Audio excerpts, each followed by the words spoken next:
يا جموع الناس قد آن الأوان ابدعوا وأطلقوا كل العنان بالفؤاد والأيادي واللسان إننا قوم خلقنا قيم. بسم الله الرحمن الرحيم. الحمد لله رب العالمين، وأصلي وأسلم على الهادي المبعوث رحمة للعالمين نبينا محمد وعلى آله وصحبه أجمعين. ها قد إيح الشهر، نستقبل وإياكم الآن العشر الأواخر، وقد كنا في الأمس القريب نهنئ بعضنا في بداية هذا الشهر المبارك. نسأل الله عز وجل أن يتقبل منا الأيام الماضية، وأن يبارك لنا فيما مضى، ويرزقنا وإياكم قيام ليلة القدر. اللهم آمين اللهم آمين. نرحب بكم مشاهدينا الكرام في هذا البرنامج المسابقة الرمضانية تحت مسمى صحابيات، وباسمي وباسمكم أرحب بالمقدم المتألق عبد الرحمن. حياك الله حبيبي عبد الرحمن. أهلا وسهلا بك يا أنس، وأرحب أيضا وأجدد الترحيب بالسادة المشاهدون. تم أكثر من 20 يوم في هذا الشهر، ودخلنا في العشر الأواخر، بلغنا الله وإياكم صيامه وقيامه وإتمامه. نذكر بكم متابعينا مشاهدينا الأكارم في كل مكان أن طريقة سير البرنامج ستكون على النحو الآتي: سنتكلم عن صحابية من صحابيات رسول الله صلى الله عليه وسلم، فما أن يتسنى لكم معرفة هذه الصحابية شرفونا بسماع أصواتكم على الأرقام الظاهرة أمامكم بالشاشة لتدخلوا معنا على السحب، $100 يوميا قيمة الجائزة. تفضل. طيب، بسم الله. نبدأ ونشرع في صحابيتنا لهذا اليوم. عبد الرحمن، إحدى جاريات النبي صلى الله عليه وسلم أنجبت له إبراهيم، فهي الوحيدة من بين زوجات النبي صلى الله عليه وسلم بعد أم المؤمنين خديجة رضي الله عنها التي أنجبت له ولدا. أنا أعتقد المعلومة هذه لوحدها كافية يا عبد الرحمن، ولا؟ واضحة جدا، ما فيها كلام. إبراهيم الظاهر أنها واضحة. عاشت 5 أو ما يقارب ال5 سنوات في ظل الخلافة الراشدة، وتوفيت في شهر محرم من السنة 16 ولها شأن كبير عند النبي صلى الله عليه وسلم. أي نعم، أيضا لها شأن كبير عند النبي صلى الله عليه وسلم. وفي صحيح الإمام مسلم، مسلم الحجاج قال رسول الله صلى الله عليه وسلم: إنكم ستفتحون مصر، وهي أرض يسمى فيها القيراط، فإذا فتحتموها فأحسنوا إلى أهلها، فإن لها ذمة ورحمة. وفي رواية: استوصوا بأهل مصر خيرا. والله يا عبد الرحمن نحن نطبق هذا، نحن دائما نستوصي بأهل مصر خير. فإن لها نسبا وصهرا، والنسب من جهة أم إسماعيل، والصهر من جهة صحابيتنا لهذا اليوم اللي هي أم إبراهيم. ويذكر أيضا أن لها شأن كبير في الآيات وفي أحداث السيرة النبوية، حيث أنزل الله سبحانه وتعالى صورة التحريم بسبب هذه الصحابية. طيب، قلت لك المعلومة كانت كافية الأولى. نعم. فنستقبل وإياكم أول اتصالاتنا لهذه الحلقة المباركة. ألو، السلام عليكم. عليكم السلام. وعليكم السلام ورحمة الله. يا مرحبا، الاسم الكريم ومن معي أو من تكلمين؟ عفوا. ريما سعيد من الرياض. يا مرحبا، حياك الله يا ريما. عرفتم الإجابة؟ أي نعم، ماريا القبطية. الاسم ريما سعيد من الرياض. شاكر لاتصالك، ويحالفكم الحظ إن شاء الله. ومتصل آخر. ألو، السلام عليكم. السلام عليكم. وعليكم السلام، حياك الله. أهلا وسهلا. مأمون محمد من السودان. الاسم مرة أخرى بعد إذنك. مأمون محمد من السودان. مأمون محمد من السودان، حياك الله وأهلا ومرحبا بأهل السودان جميعا. الحمد لله. الإجابة سمية بنت الخياط. الإجابة سمية بنت الخياط. أنت وصلت متأخر يا أستاذ مأمون. سمية كانت إجابة حلقتنا أمس. سمية بنت الخياط. تأكد من الإجابة يا حبيبنا. ليست سمية يا حبيبنا، سمية كانت إجابتنا أمس. تأكد من الإجابة الله يرضى عليك، وعاود الاتصال بنا وحياك الله. طيب صوت آخر. ألو السلام عليكم. لعل التبس عليه وعليكم الأمر. السلام. حياكم الله، أهلا وسهلا. من معي ومن وين تكلميني؟ أولا مبارك عليكم العشر، أسأل الله أن يتقبل منا ومنكم صالح الأعمال. اللهم أمل الجبرتي من الرياض. يا مرحبا يا مرحبا، حياك الله يا أم أمل، يا مرحبا. عرفتم الإجابة؟ نعم، ماريا القطبية رضي الله عنها. شاكر لاتصالكم ويحالفكم الحظ إن شاء الله أم أمل. وإلى متصل آخر. ألو السلام عليكم. وعليكم السلام. حياك الله، من معي؟ ياسر محمد صديق البرنامج. أهلا أهلا بصديق البرنامج المقرب، كيف حالك يا ياسر؟ الحمد لله. عرفت الإجابة يا حبيبي؟ ايوه، تفضل. ماريا القبطية. شكرا لك يا ياسر، ويحالفك الحظ معنا بإذن الله. هذا هم أصدقاء البرنامج بدوا يتوافدون بشكل سريع اليوم. نعم ما شاء الله. صوت آخر. ألو السلام عليكم. ألو السلام عليكم. وعليكم السلام ورحمة الله، يا مرحبا، حياكم الله، لو سهلا. من معي ومن تكلميني؟ محمد عميرة من اسطنبول. الاسم الأول؟ محمد عميرة من اسطنبول. سمعتها؟ أم محمد أميرة. أم محمد أميرة من اسطنبول، يا مرحبا، حياك الله أختي أم محمد. هل عرفتم الإجابة؟ أيوة نعم، السيدة ماريا القبطية. شاكرين لاتصالكم محمد، ويحالفكم الحظ إن شاء الله. وإلى متصل آخر. ألو السلام عليكم.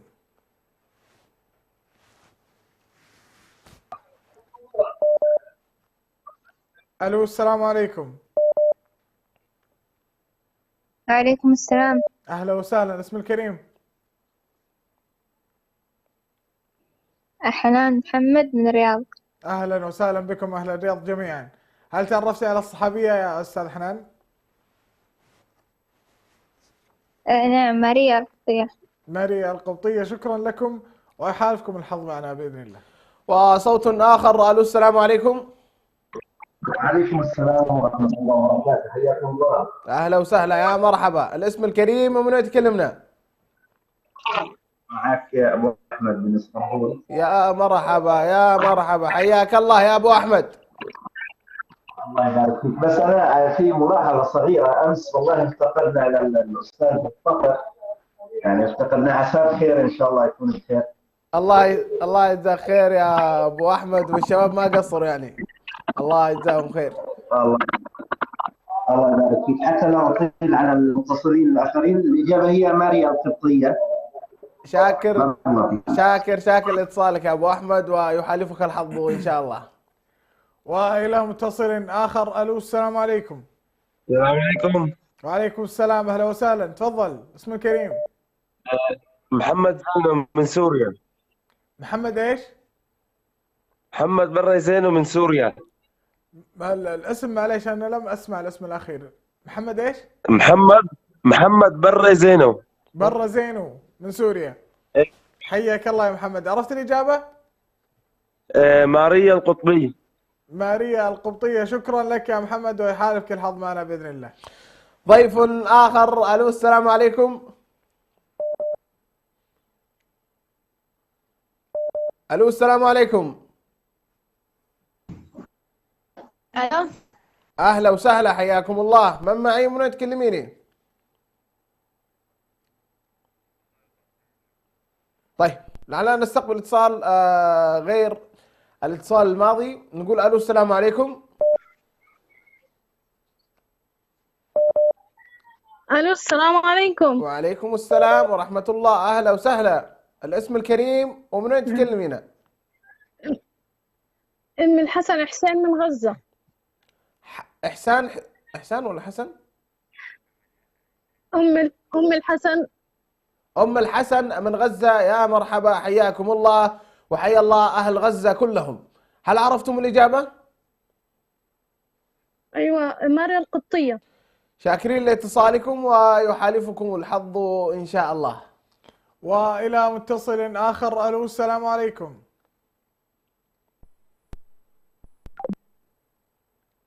ألو السلام عليكم.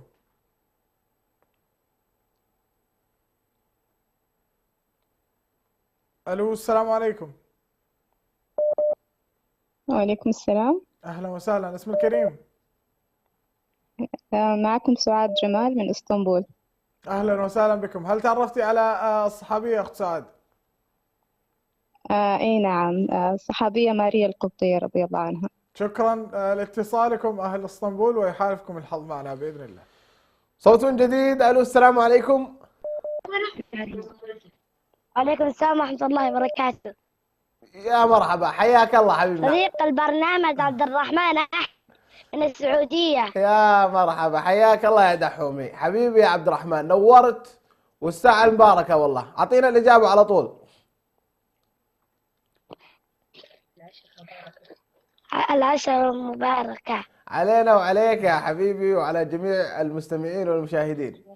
الجواب تفضل. المارية القطبية. شكرا لاتصالك حبيبي عبد الرحمن، وشكرا لجوابك، وشكرا لتهنئتك، وإن شاء الله الفوز من نصيبك يا حبيبي. حياك الله، طبلت رواجد يا متصل آخر. ألو السلام عليكم.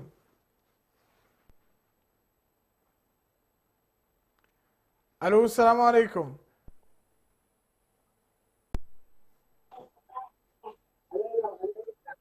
ألو السلام عليكم. ألو، الإخوان اسمعونا من السماعة وليس من الشاشة. ألو مرحبا. ألو. أهلا وسهلا، اسم الكريم؟ أحمد الطويل من فلسطين. حياك الله يا أحمد، عرفت الإجابة؟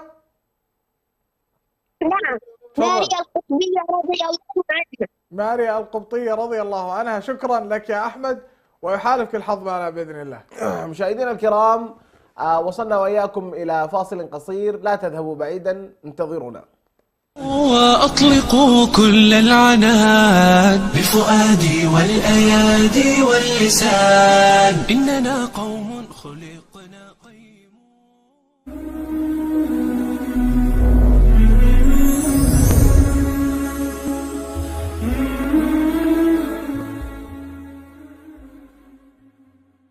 رغب النبي عليه الصلاة والسلام في التماس ليلة القدر في العشر الأواخر من رمضان، خاصة في الليالي الوترية منها. عن ابن عباس رضي الله عنهما أن النبي صلى الله عليه وسلم قال: التمسوها في العشر الأواخر من رمضان، ليلة القدر في 9 تبقى، في 7 تبقى، في 5 تبقى. وبغروب الشمس اليوم 26 من رمضان تدخل ليلة 27، وهي أرجى الليالي موافقة لليلة القدر. ولهذا كان نبينا صلى الله عليه وسلم يجمع أهله ونساءه والناس فيها، فيقوم بهم حتى السحر. بل كان عمر وحذيفة رضي الله عنهما لا يشكون أنها ليلة 27، حتى أن أبي بن كعب رضي الله عنه كان يحلف لا يستثني أنها ليلة 27. فعلى المسلم أن يجتهد في العشر الأواخر من رمضان، وأن يكون في ليلة 27 أشد اجتهادا. وكذا من قصر فيما سبق من الليالي، فهذه الليلة المباركة فرصة ليتدارك ما فاته. عسى الله بواسع رحمته أن يوفقه لليلة هي خير من 1000 شهر. بسم الله الرحمن الرحيم. إنا أنزلناه في ليلة القدر، وما أدراك ما ليلة القدر. ليلة القدر خير من 1000 شهر. تنزل الملائكة والروح فيها بإذن ربهم من كل أمر. سلام هي حتى مطلع الفجر.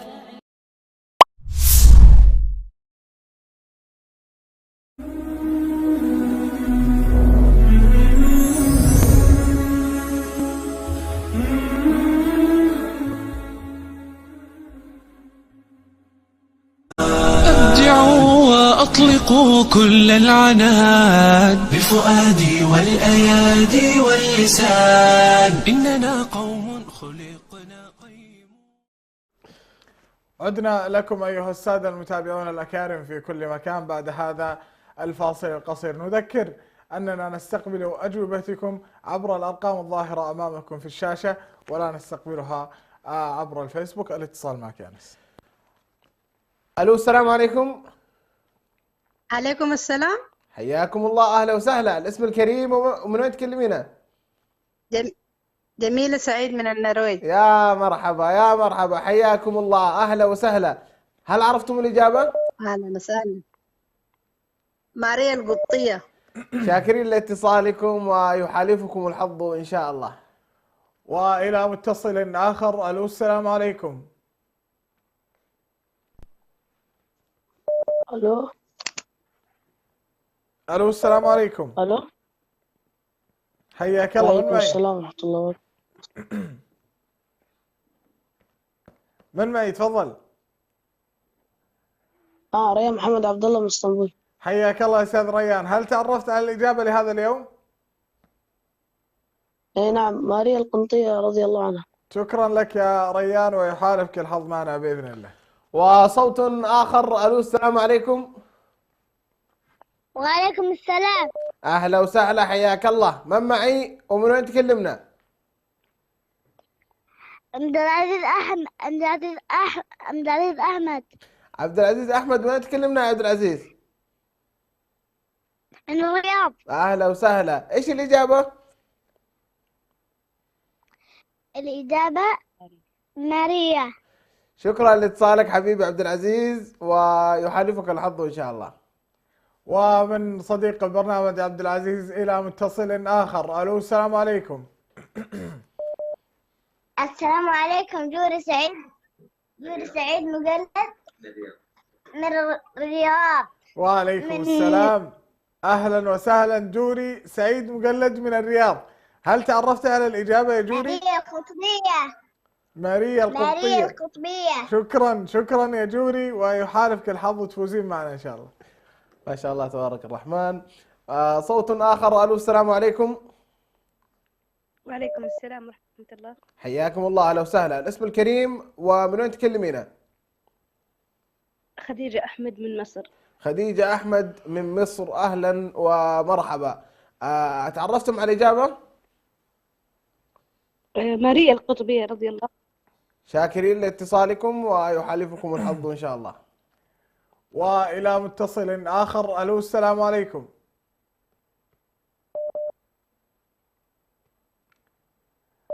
الو السلام عليكم. السلام عليكم. اهلا وسهلا. الاسم الكريم.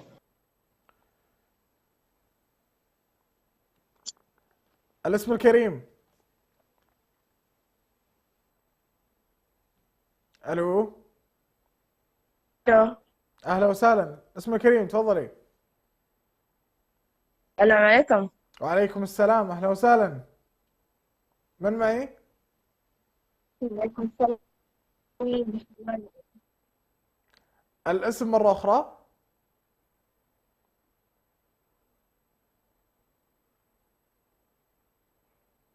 طيب لعلنا فقدنا الاتصال. تفضل. طيب صوت آخر. ألو السلام عليكم.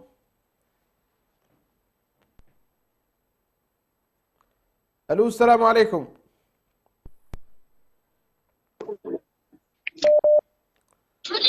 السلام عليكم. وعليكم السلام ورحمة الله، أهلا وسهلا. الاسم الكريم. فوزية سعيد من الرياض. فوزية سعيد من الرياض، حياكم الله. هل عرفتم الإجابة؟ ماريا القبطية. شاكرين لاتصالكم ويحالفكم الحظ إن شاء الله. وإلى متصل آخر. ألو السلام عليكم.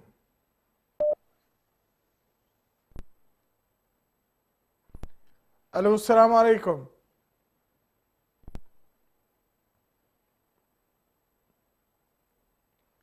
ألو السلام عليكم. عليكم السلام. أهلا وسهلا. الاسم الكريم. ريهام حجي. ريهام حجي، من وين تكلمينا يا أستاذة ريهام؟ من النرويج. أهلا وسهلا بكم. هل تعرفتي على الإجابة؟ إيه، ماريا القبطية رضي الله عنها. ماريا القبطية رضي الله عنها. شكرا لكم يا أخت ريهام، ويحالفكم الحظ معنا بإذن الله. ومتصل جديد. الو السلام عليكم. عليكم السلام ورحمة الله وبركاته. يا حياك الله، يا اهلا وسهلا. حياك الله يا أبو صقر، كيف حالكم؟ والله بخير ابشر، كيف امورك؟ والله الحمد لله. أقول والله كأنك شمس والملوك كواكب، إذا طلعت لم يبدي منهن كوكب. الله يسلمك. الله. صح لسانك والله يا أسامة، ويعني صديق البرنامج دائما ما شاء الله عليك. الله يكرمك يا أسامة، والله يا أخي إنك حبيب القلب وصديق البرنامج، بس من فئة الشباب عاد. الله يكرمك. عطنا الإجابة طيب يا أسامة. أسامة إدريس من اسطنبول. أسامة إدريس ياسين. أعطينا الإجابة يا أسامة. الإجابة ماريا القبطية.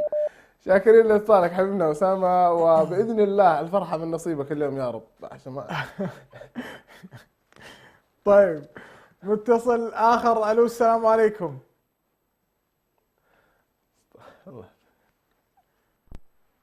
ألو السلام عليكم. ألو السلام عليكم.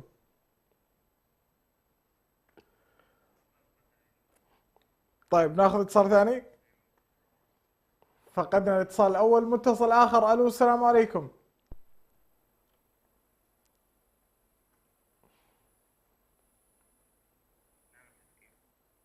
طيب لعل في ثمة أمر عبد الرحمن نود التنبيه عليه. نعم.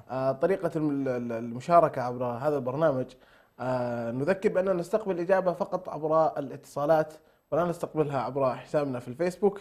وأيضا نذكر الفائزين معنا في الأسبوعين الماضيين وبداية هذا الأسبوع أيضا أن يراجعون رقم القناة بحيث يستلمون الجائزة. نعم. طيب نستأذن السادة المشاهدين في فاصل قصير ونعود إليكم، فكونوا على مقربة. أبدعوا وأطلقوا كل العناد بفؤادي والأيادي واللسان، إننا قوم خلقنا قيم.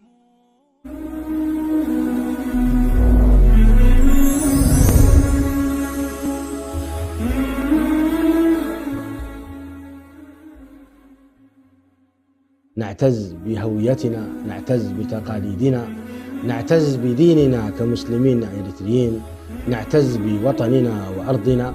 تأتي إحداهن من السفر، إذا لم تبكي في عندها تعتبر مصيبة من المصائب، لذلك تبكي وتهيج النساء ويبكين. حتى لو كان الجواز في جيوبهم، هو في جيبهم ولكن ليس في قلبهم. إذا ثبت أنه والله يؤذي عباد الله، وبل ربما يصل بسحره إلى أن يقتل، هذا ما في خلاف أن إذا سحره الذي فعله قتل إنسان فإنه يقتل. لكنه لو قال أنه هذا للذكور من أبنائي من ذريتي دون الإناث مثلا، هذا قال العلماء هذا وقت جائر ولا يجوز ويحرم هذا الوقت. الشعب الإريتري الآن كثير من الشباب يهرب من بلده. أين الاعتزاز بالوطنية الإريترية؟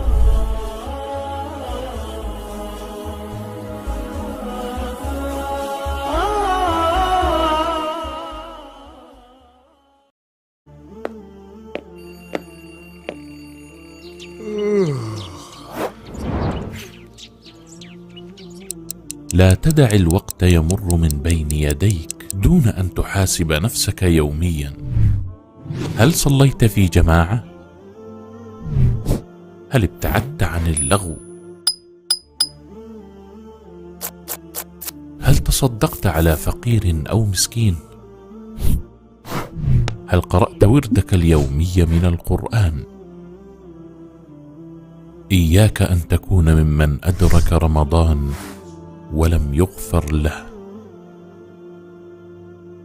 دائما ما نحرص على الاستماع إلى القصص والحكايات. فرسان شجعان، حيوانات ساحرة، وروايات من أماكن مختلفة، مجموعة من القصص والحكايا الخيالية نحكيها لكم بأسلوب شيق وسهل، ونأخذ منها الدروس والعبر في برنامجكم يحكى أن، مع صديقكم عبد السلام ناصر وموفق ناصر على شبكة سلام الإعلامية.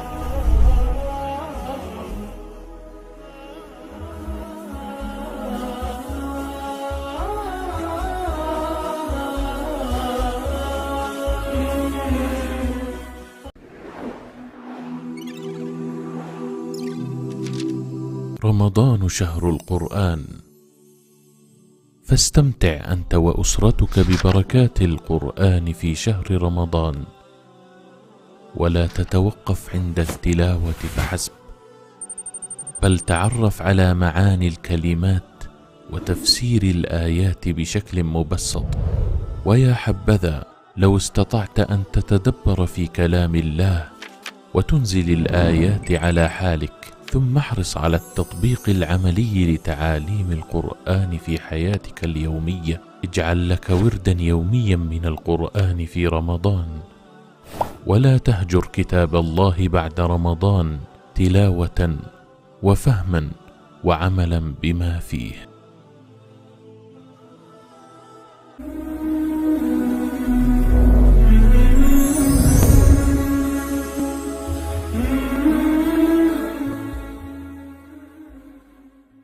أبدعوا وأطلقوا كل العنان بفؤادي والأيادي واللسان، إننا قوم خلقنا.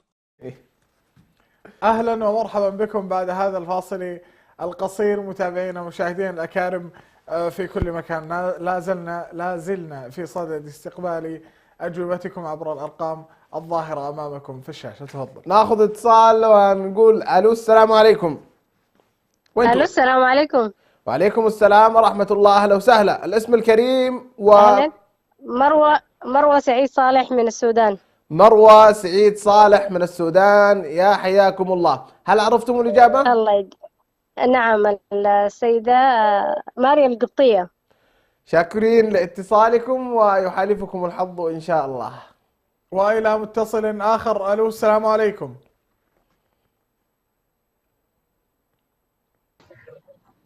الو السلام عليكم.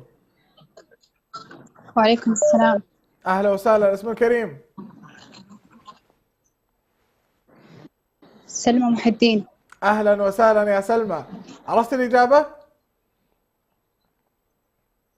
الصحابية ماريا القبطية رضي الله عنها. ماريا القبطية رضي الله عنها. سلمى محي الدين من الرياض، شكرا لاتصالكم ويحالفكم الحظ معنا باذن الله. وصوت جديد. الو السلام عليكم.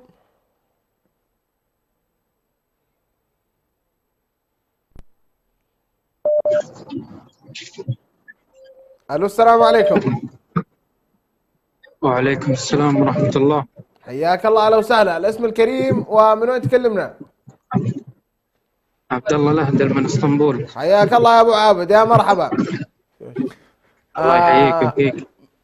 تكلمنا من اسطنبول؟ اي. طيب اعطينا الاجابة يا غالي. ماريا قرطبة رضي الله عنها. شاكرين قرطبية. أعد الإجابة يا أبو عابد. ماريا القرطبية. ماريا القبطية. شاكر اتصالك المخرج شوية مشدد علينا يا أبو عابد، ولا كان مشينا لك إياها. متصل آخر. ألو السلام عليكم. ما ودنا. السلام ورحمة الله وبركاته. أكيد. حياك الله. الاسم الكريم؟ معك سعيد خيري من الرياض. حياك الله يا أستاذ سعيد. هل تعرفت على الإجابة؟ اي نعم، ماريا القبطية. ماريا القبطية، شكرا لك ويحالفك الحظ معنا بإذن الله. صوت جديد. الو السلام عليكم. الو السلام عليكم. وعليكم السلام ورحمة الله. حياة سعيد. حياة سعيد. حياة سعيد. من وين تكلمينا أستاذة حياة سعيد؟ من النرويج. يا مرحبا، حياكم الله وأهلا ومرحبا بكم. عرفتم الإجابة؟ الصحابية ماريا القبطية رضي الله عنها. شاكرين لاتصالكم ويحالفكم الحظ إن شاء الله. وإلى متصل آخر. ألو السلام عليكم. السلام عليكم ورحمة الله وبركاته. وعليكم السلام، يا هلا ومرحبا. معك أخوك عمار. حياك الله يا عمار. عمار إيش؟ عمار جمال من اسطنبول. نورت الشاشة يا عمار. بنورك يا حبيبنا أبو ليلى. حياك الله. هل تعرفت على الصحابية؟ اي نعم، ماريا القبطية. ماريا القبطية، شكرا لك يا عمار ويحالفك الحظ معنا بإذن الله. صاحب الابتسامة الشارقة عمار، صباحيات ومسائيات ما شاء الله. ما شاء الله. صوت جديد. الو السلام عليكم. وعليكم السلام ورحمة الله وبركاته. حياك الله، اهلا وسهلا. الاسم الكريم ومن وين تكلمنا؟ معك منصور جيمي من السودان. منصور زينو من السودان، حياك الله. الإجابة ماريا القبطية. شاكر لاتصالك حبيبنا منصور من السودان، ويحالفك الحظ ان شاء الله. والى متصل اخر. الو السلام عليكم. اقول تولين باقي ما سمعنا صوتها. ما سمعنا. اكون فوزتوها امس. وافنان برضو ما دقت. لا ما فوزناها. الو السلام عليكم. او ما حالفها الحظ، احنا ما نفوز ونخسر. ما شاء الله عجبتني مصداقية. الاسم الكريم. مريم جوهر من الرياض. مريم جوهر. الأخت مريم جوهر صحيح؟ مريم جوهر من الرياض. أهلا وسهلا بكم. هل تعرفتي على الصحابية؟ أيوة ماريا القبطية. ماريا القبطية. شكرا لكم أخت مريم، ويحالفكم الحظ معنا بإذن الله. صوت آخر. ألو السلام عليكم.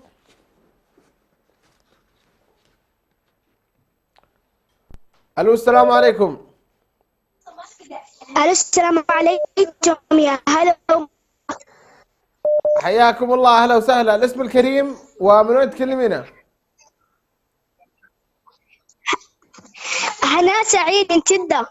هناء سعيد من جدة، يا مرحبا وحياكم الله. عرفتم الإجابة؟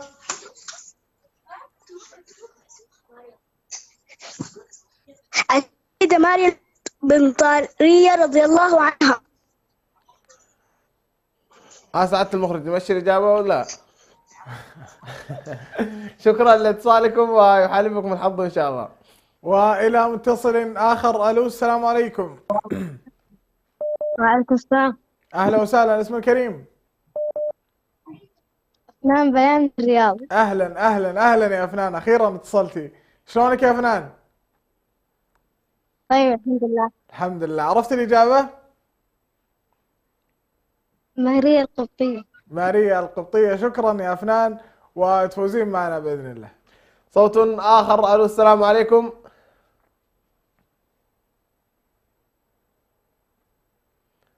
ألو السلام عليكم.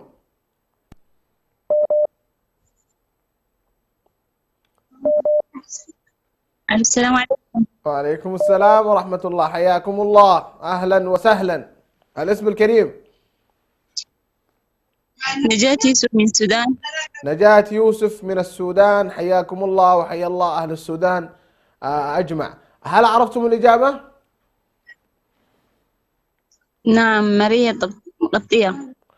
ماريا القبطية. شاكر لاتصالكم، ويحالفكم الحظ إن شاء الله. ومن الأراضي السودانية إلى أين؟ ألو السلام عليكم. وعليكم السلام. أهلا وسهلا. اسم الكريم. ليان عثمان من الرياض. أهلا وسهلا يا ليان. هل عرفت الإجابة؟ نعم ماريا القبطية. ماريا القبطية. شكرا يا ليان، ويحالفكم الحظ معنا بإذن الله. وصوت آخر. ألو السلام عليكم.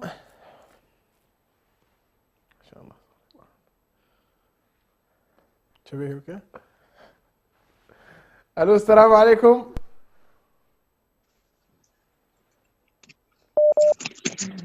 السلام عليكم. وصل. أهلا ومرحبا، حياك الله يا تولين. تولين أحمد من الرياض. المعلومات هذه موجودة عند المخرج. أعطينا الإجابة على طول. أيوة ماريا ايش؟ والله حسيت انها صعبة. ماريا كافية. والله ماريا كافية سعادة المخرج، معلش. شكرا لاتصالك يا تولين. وصلت الإجابة يا حبيبتي. شكرا لاتصالك، وإن شاء الله الفوز من نصيبك اليوم. ومنها إلى متصل آخر. ألو السلام عليكم. ألو السلام عليكم.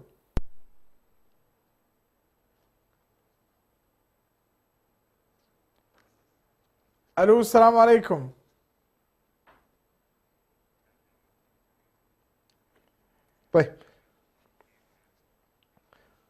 طيب ألو السلام عليكم.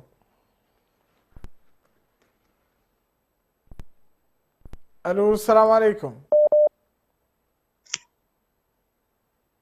الو اهلا وسهلا، اسم الكريم؟ جودي احمد. جودي احمد من جدة يا جودي، صحيح؟ الو الو، من وين يا جودي؟ من اسطنبول. من اسطنبول، اهلا وسهلا يا جودي. هل تعرفتي على الصحابية لهذا اليوم؟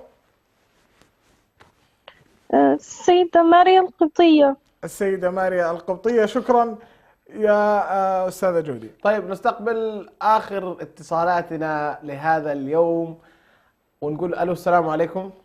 طبعا يوسف متخصص في الاتصالات الأخيرة. ألو السلام عليكم.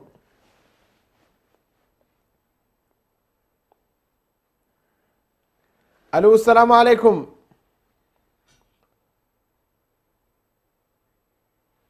ننبه مشاهدينا الكرام بأن يعني يستمعوا إلينا عبر التليفون ولا يستمعون لنا عبر الشاشات لكي ناخذ الإجابة بشكل واضح. طيب ألو السلام عليكم. هذا الختام بالمسك والله. السلام عليكم. وعليكم السلام ورحمة الله. أقول هذا الختام المسك. الله يسلمك يا ابو صقر، شلونك يا ابو صقر؟ وحشنا والله امس. والله يا أخي كنت خير خلف. والله يا أبو تركي ما قصرت أمس، أبدعت ما شاء الله عليك. الله يسلمك الله يسلمك. الإجابة هي ماريا القبطية. شاكرين لاتصالك يا أبو تركي ويحالفك الحظ إن شاء الله. سمعنا الأكارم، فاصل قصير ونعود إليكم لنتعرف وإياكم على الفائز معنا لهذا اليوم. كونوا على مقربة، لا تذهبوا بعيدا وانتظرونا. وأطلقوا كل العناد بفؤادي والأيادي واللسان، إننا قوم خلقنا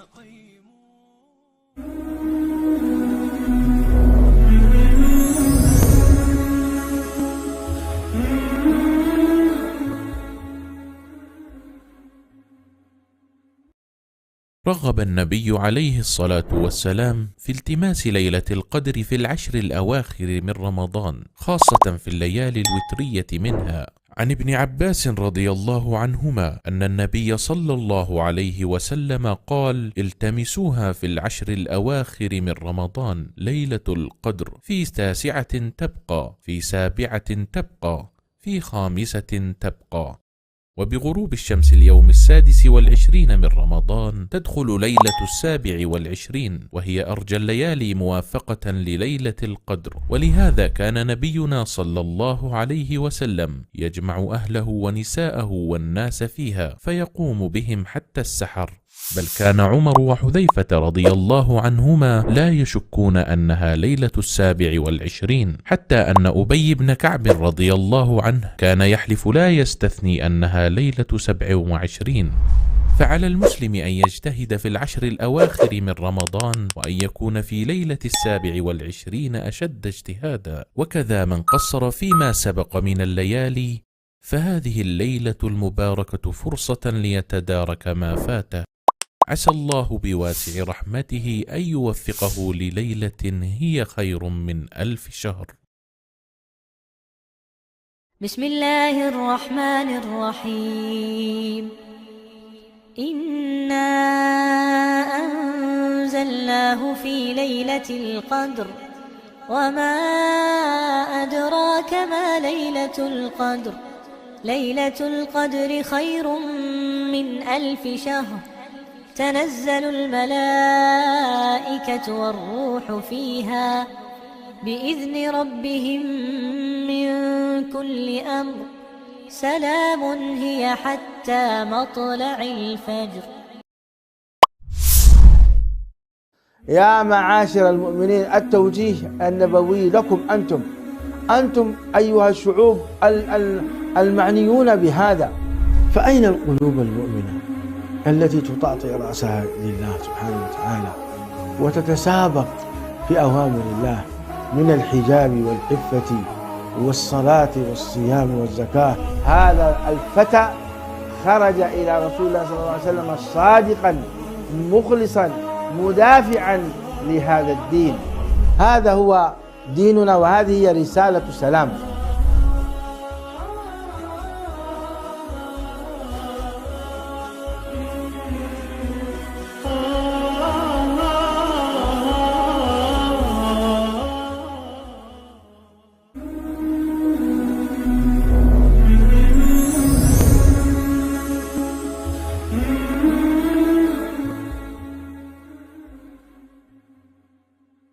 الأوان أبدعوا وأطلقوا كل العناد بفؤادي والأيادي واللسان إننا قوم خلقنا قيم. مرحبا وأهلا وسهلا بكم مشاهدينا الكرام. بعد هذا الفاصل القصير نعلن الإجابة لهذه الحلقة المباركة، هي الصحابية الجليلة ماريا القبطية، وجميع الاتصالات كانت إجابتها سليمة وصحيحة ما عدا اتصال واحد كنا نتمنى أنه يرجع ويأتينا بالإجابة الصحيحة لكي يدخل إلى السحب. عبد الرحمن، انتقل إلى الفقرة التي يترقبها الجميع والمحبوبة. إذا وصلنا للحسم أنس كما هو معروف في نهاية الحلقة. دعنا بداية لو تخلطنا الأسماء يا أنس. والله يا أخي نتمنى ودنا نفوز والله اللي في السلة كله. أي والله. أي. لكن عاد صاحب الحظ النصيب هو واحد. عطنا الفائز لهذا اليوم. أمس كانت فائزة يظهر لي. أمس كان والله إني ما من السودان يظهر لي. أي. أخت إحسان حسين. طيب أمس من الأراضي السودانية ومنها إلى عين.